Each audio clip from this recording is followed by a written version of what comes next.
Je ne me blesserai pas à nouveau aujourd'hui. Acceptons en ce jour le pardon pour notre seule fonction. Pourquoi devrions-nous attaquer nos esprits et leur donner les images de douleur?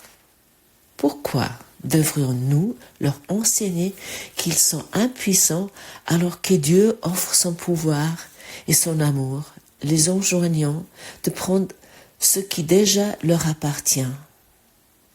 L'esprit qui est rendu désireux d'accepter les dons de Dieu était ramené au pur esprit.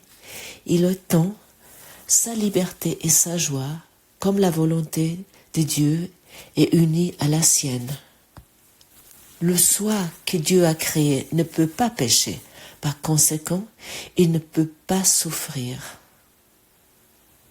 Choisissons l'aujourd'hui pour notre identité et échappons ainsi pour toujours de toutes les choses que le rêve de peur paraît nous offrir.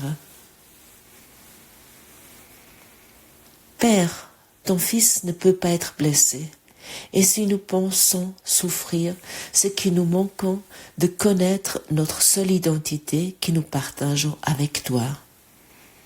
Nous voudrions lui revenir aujourd'hui pour être rendus libres à jamais et toutes nos erreurs et être sauvés de ce que nous pensions être. Bonjour et bienvenue ce matin à cette nouvelle leçon 330. Je ne me blesserai pas à nouveau aujourd'hui. Cette leçon, on pourrait dire, aborde un thème central. C'est-à-dire la responsabilité de l'esprit dans l'expérience de la douleur, de la souffrance.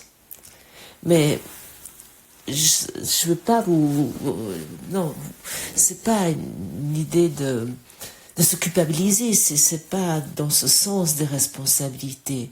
Non, il s'agit au contraire de comprendre comment arrêter de participer à notre souffrance. Et pourquoi s'écrire si je ne me blesserai pas à nouveau aujourd'hui? Tu vas peut-être dire, mais non, je ne me blesse pas moi-même. Ce sont les autres. Ce sont les circonstances, les événements. Mais le cours, dans cette leçon, nous sommes invités d'aller un pas plus loin. Nous sommes invités ici que la souffrance vient de l'interprétation que nous faisons des situations, mais pas des situations en elles-mêmes. Parce que qui crée vraiment ces souffrances? Qu'est-ce qui crée ces souffrances? C'est nos pensées, nos croyances, nos histoires intérieures que nous nous racontons sans cesse. Et alors, lorsque c'est dit ici, je ne me blesserai pas à nouveau aujourd'hui, ça signifie je ne prêterai pas mon esprit à des interprétations qui m'attaquent moi-même. Et ça, c'est un changement radical de perspective. Et ça ouvre, on pourrait dire, la porte à une forme de liberté intérieure. Et qu'ainsi tu n'es plus dépendant de l'extérieur. Et le texte, il commence aujourd'hui. Acceptons en ce jour le pardon pour notre seule fonction. Et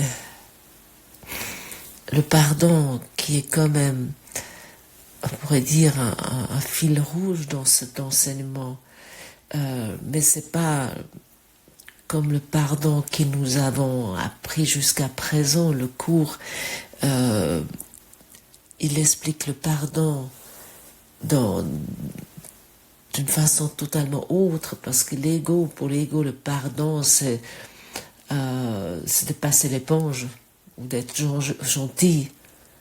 C'est une sorte d'acte moral. Ah oui, maintenant je vais être gentil, on passe l'éponge.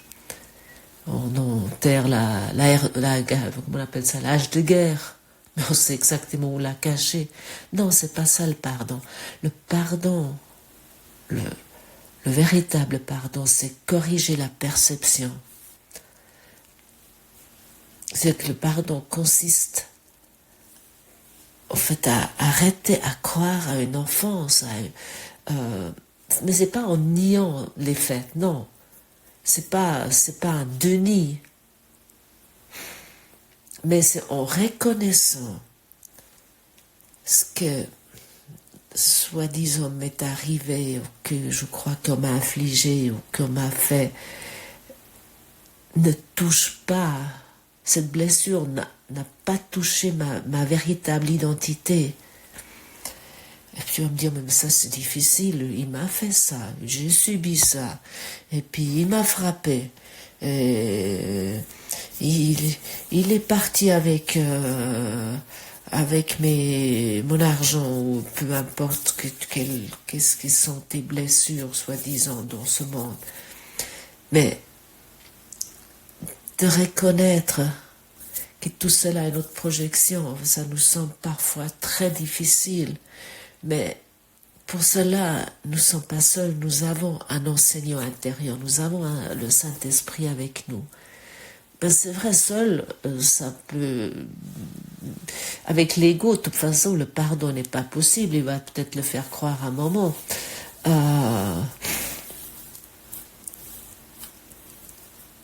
Et ici, on nous pose deux questions directement dans cette leçon. Pourquoi devrions-nous attaquer nos esprits et leur donner des images de douleur? Pourquoi nous faisons cela? C'est une question qui nous est posée ici. Et elle n'est pas posée pour rien, cette question. Pourquoi devrions-nous attaquer nos esprits et leur donner des images de douleur? Mais c'est pour maintenir toujours que nous sommes des êtres séparés, que nous sommes un corps, que nous avons raison. Et ça nous maintient dans cette spirale, dans dans cette boucle infinie qui tourne et qui tourne. Mais nous ne sommes pas victimes de ça. Et ensuite, il y a une deuxième question. Pourquoi devrions-nous leur enseigner qu'ils sont impuissants alors que Dieu offre son pouvoir et son amour, les enjoignant de prendre ce qui déjà leur appartient? Donc, une deuxième question. Alors, oui, pourquoi lui montrer des images de douleur alors que sa véritable nature est la joie et la liberté et la paix? Parce que le pardon devient alors à ce moment-là un acte d'intelligence spirituelle, un choix délibéré de ne plus se nuire avec un système de pensée basé sur la peur.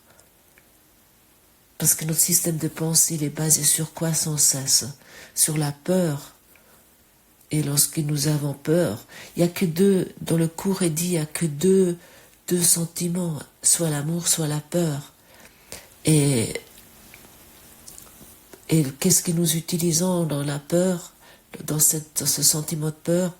Soit que nous allons en défense, nous nous défendons ou nous attaquons. Et tout pouvoir est de Dieu. Et ce qui n'est pas de lui n'a pas de pouvoir de faire quoi que ce soit. Mais notre système de pensée égotique essaie sans cesse de nous confirmer autre chose. Il essaie sans cesse de nous dire mais il m'a fait ça et ça c'est arrivé là, je suis obligé de me défendre. Et ce soi créé par Dieu est invulnérable. Et le texte nous dit ici, le soi que Dieu a créé ne peut pas pécher, par conséquent, il ne peut pas souffrir. Ça, c'est un point essentiel. Parce que le cours fait une distinction entre le soi avec un petit s, c'est que le personnage, ce moi-je avec un nom, le corps qui a un corps, l'identité psychologique, on pourrait dire, ce qui nous pensons qui est notre identité, notre personnalité, ce soi-là. Mais il y a le soi avec un grand S, c'est l'être intérieur, cette partie en nous qui ne change pas, qui est immuable, c'est que la réalité, la vérité, ce qui nous sommes, le Fils. Et ce soi-là ne peut pas être blessé. Mais si tu te préoccupes sans cesse avec ce petit soi, c'est que ce personnage pour lequel que tu te prends ce corps, c'est que l'ego, bref, tu enfermes toujours ta véritable identité, ton véritable soi avec un grand S. Bien sûr, tu vas me dire, il n'existe pas. Tu vas dire, mais il y a où ce soi qui ne peut pas être blessé? Si tu te préoccupes sans cesse avec autre chose, bien sûr, tu vas pas pouvoir te connecter. Comme déjà été dit hier, ce cours, cette pratique de ce cours demande beaucoup, je dis que c'est ton désir d'avancer, mais il faut un certain, il faut la petite détermination, ce petit désir, ce petit oui, de dire oui, je retourne et je me rappelle ce que je suis véritablement. Et cela nécessite de se connecter à notre véritable soi. Mais ça nécessite aussi de prendre du recul, de faire un espace en toi. Et ça, tu peux uniquement faire en ne pouvant que faire ça là lorsque nous prenons du recul et puis nous arrêtons, nous sortons de ce brouhaha de ce que nous appelons ici la vie, nos occupations et tout ça. C'est ainsi que tu peux te connecter à nouveau. Par ces moments de silence. Et pour cette raison, il y a ces leçons qui nous sont proposées, pour que nous avons une structure dans ces leçons, nous sommes invités de les pratiquer quotidiennement, mais de les pratiquer aussi chaque heure. Au début de ces leçons, nous avons vraiment un mot d'emploi beaucoup plus précis, que nous devons les pratiquer chaque demi-heure, chaque heure ou 3 fois par jour au début. Mais fur et à mesure que nous avançons, cette vigilance ou cette discipline, peut-être tu n'aimes pas ce mot, comme moi non plus au départ, j'aimais la discipline, mais version égo, pour m'optimiser, mais nous pouvons, tout ce que nous utilisons dans l'ego, nous pouvons également l'utiliser avec le Saint-Esprit. Par exemple, si tu es quelqu'un qui est discipliné, qui est très structuré, donne cela, donne tous tes traits de caractère au Saint-Esprit qui l'utilise. Et à ce moment-là, ça va également te servir avec le Saint-Esprit. Si quelqu'un avec l'ego qui est très discipliné. Lorsque je fais quelque chose, j'ai beaucoup pratiqué ça avec le sport. Je le fais, je fais mes séances d'entraînement, etc. Et j'ai donné tous ces traits de caractère au Saint-Esprit. Ou lorsque je m'engage pour quelque chose, avec, je dirais que dans ma vie, dans mes pensées égotiques, je le fais. Je suis quelqu'un, oui, je suis quelqu'un dans mon système égotique qui voulait réussir, je veux réussir, mais lorsque je donne ça au Saint-Esprit, ça me sert. Et je le fais avec totalement une autre attitude. Ce que je propose ici, ça n'a rien à voir avec une réussite, parce que c'est pas quelque chose où j'ai l'intention, où je suis en train de gagner de l'argent, c'est pas pour cette raison-là, c'est dans un don. Mais j'ai cette discipline qui le Saint-Esprit utilise, que je m'assois chaque matin, peu importe où je me trouve, dans quel état physique je me trouve, peu importe si je suis grippée ou je n'ai pas assez dormi, je m'assois et je fais ce podcast. Mais c'est grâce au Saint-Esprit, j'ai cette discipline.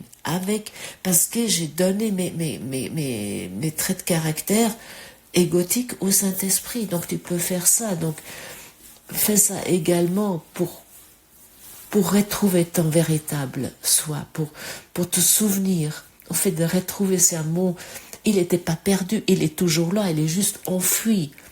Et à ce moment-là, lorsque ton petit soi, qui se croit limité, vulnérable, menacé, il va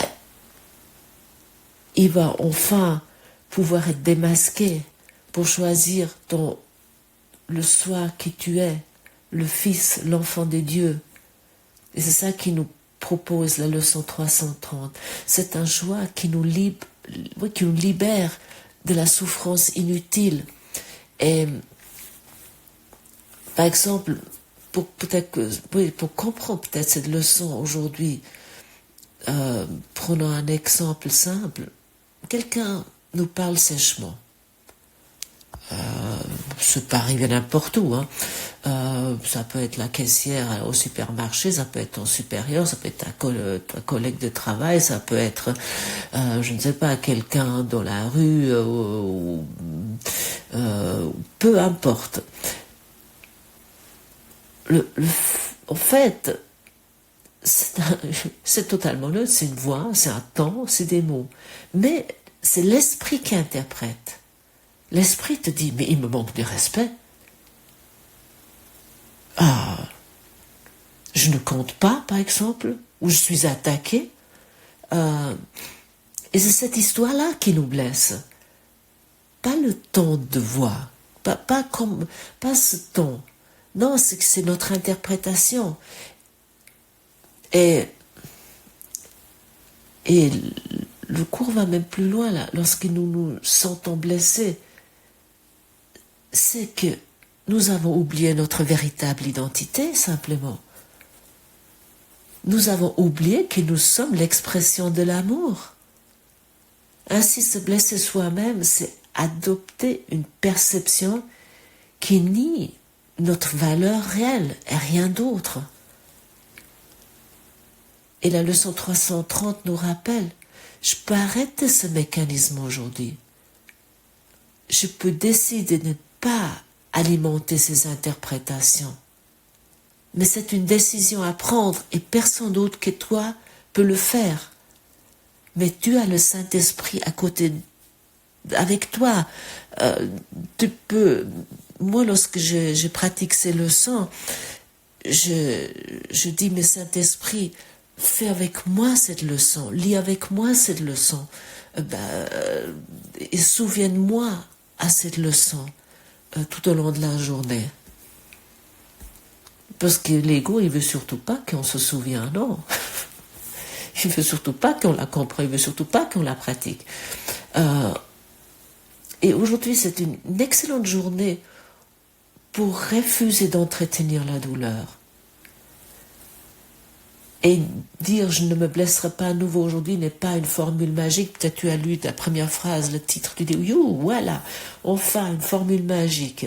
Non, c'est un engagement intérieur. C'est-à-dire que je ne vais pas faire, par exemple, des suppositions.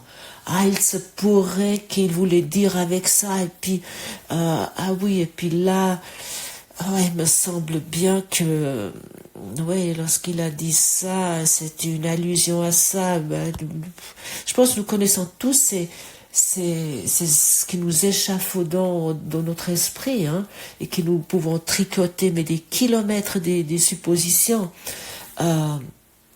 Mais aujourd'hui, nous ne voulons pas croire nos pensées de peur.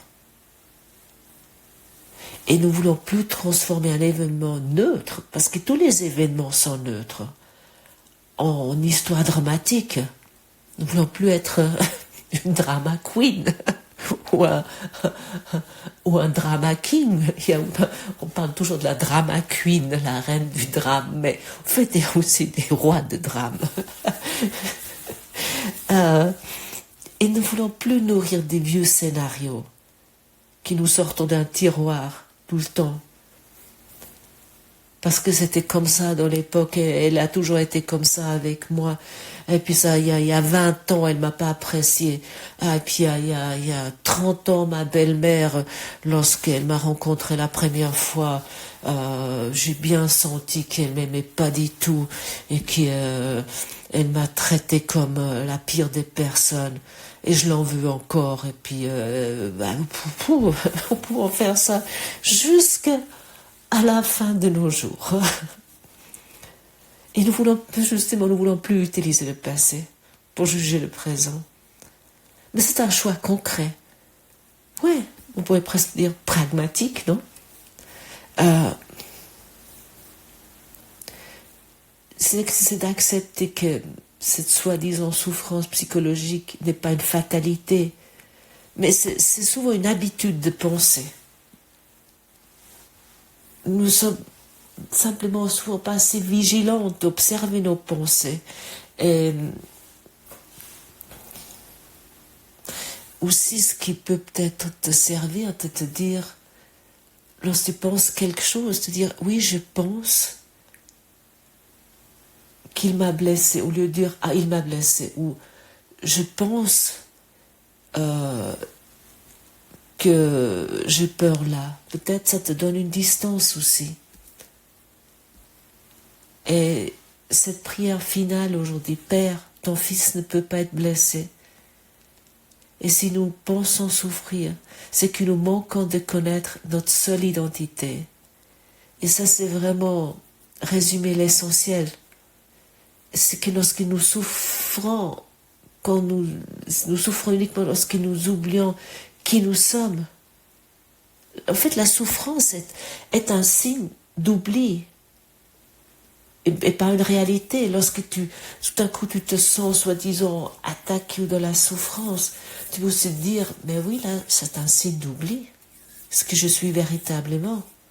Parce que notre identité divine est immuable.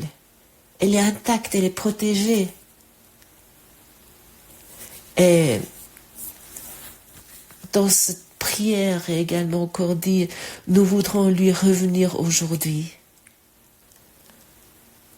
Et ça veut dire, nous voulons revenir à notre véritable esprit.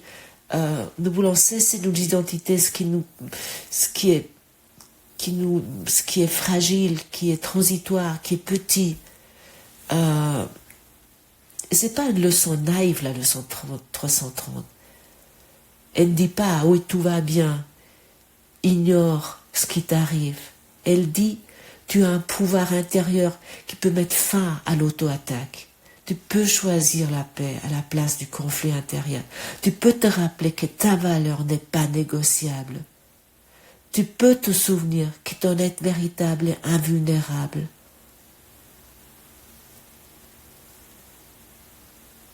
Et en décidant de ne pas te blesser aujourd'hui, c'est comme un acte de fidélité envers toi-même. C'est, tu honores ton esprit, tu honores ta grandeur. Et tu vas peut-être me dire, mais ça c'est la folie des grandeurs. Non, ça c'est l'ego qui te dit ça. Et tu honores ce que Dieu a créé en toi.